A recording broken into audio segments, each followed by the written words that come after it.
বাংলাদেশের বান্দরবান, মিয়ানমারের রাখাইন ও ভারতের মণিপুর, মিজোরাম এই সমস্ত রাজ্য নিয়ে এখানে একটা খ্রিস্টান রাষ্ট্র করার ষড়যন্ত্র চলছে বলে জানিয়েছেন বাংলাদেশের সমাজতান্ত্রিক দলের সাধারণ সম্পাদক বজলুর রশিদ ফিরোজ।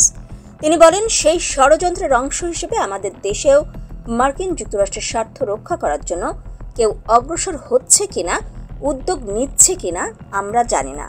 এ ব্যাপারে বাংলাদেশকে সতর্ক থাকতে হবে, কারণ এমন রাজ্য প্রতিষ্ঠা করতে পারলে ওইটা আমেরিকা দখল করবে। 11 এপ্রিল শুক্রবার জাতীয় প্রেস ক্লাবের সামনে ফিলিস্তিনে গণহত্যা বন্ধের দাবিতে বাসদ আয়োজিত প্রতিবাদ সমাবেশে বজলুর রশিদ ফিরোজ এসব কথা বলেন।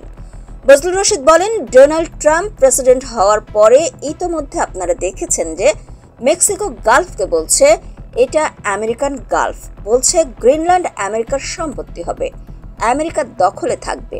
কানাডাকে বলছে তোমরা আলাদা রাষ্ট্র থাকতে পারবে না, তোমরা আমেরিকার অন্তর্ভুক্ত হয়ে যাও। একের পর এক এ ধরনের ঘোষণা দিচ্ছে।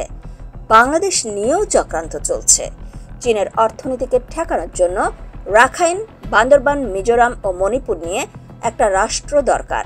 আমেরিকা যেখানে জাতিসংঘ শান্তিরক্ষা বাহিনী মোতায়েন করে খবরদারি করতে পারবে, এই অঞ্চলের কর্তৃত্ব করতে পারবে। বজলুর রশিদ বলেন, আমরা বলতে চাই ওই ইসরায়েল নামক যে জায়নবাদী রাষ্ট্র, যে বর্বর রাষ্ট্র, যে গণহত্যাকারী রাষ্ট্র, সেই রাষ্ট্রের সঙ্গে সব প্রকার সম্পর্ক ছিন্ন করতে হবে বাংলাদেশকে।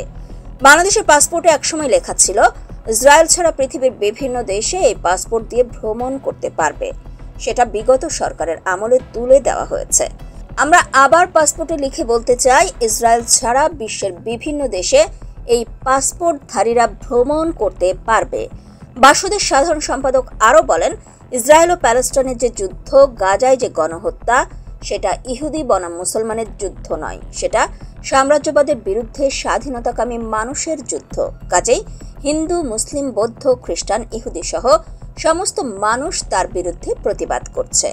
বাসদের সাধারণ সম্পাদক বলেন, মধ্যপ্রাচ্যের দেশসমূহ সিদ্ধান্ত নিয়েছে মধ্যপ্রাচ্যের যে আকাশ, মধ্যপ্রাচ্যের যে ভূমি ও আকাশ, তারা প্যালেস্টাইনের বিরুদ্ধে কোনো যুদ্ধের কাজে ব্যবহৃত হতে দেবে না। বাংলাদেশ সরকারকেও আমরা ঘোষণা করতে বলবো, ওই প্যালেস্টাইনের বিরুদ্ধে যে কোনো যুদ্ধের যে চক্রান্ত, যে গণহত্যা, বাংলাদেশের ভূমি, আকাশ ও নৌপথ ব্যবহার করে যেন সেই যুদ্ধের মদদ জোগাতে না পারে। সেই অবস্থান ব্যক্ত করার জন্য বাংলাদেশ সরকারের প্রতি আমরা আহ্বান জানাবো।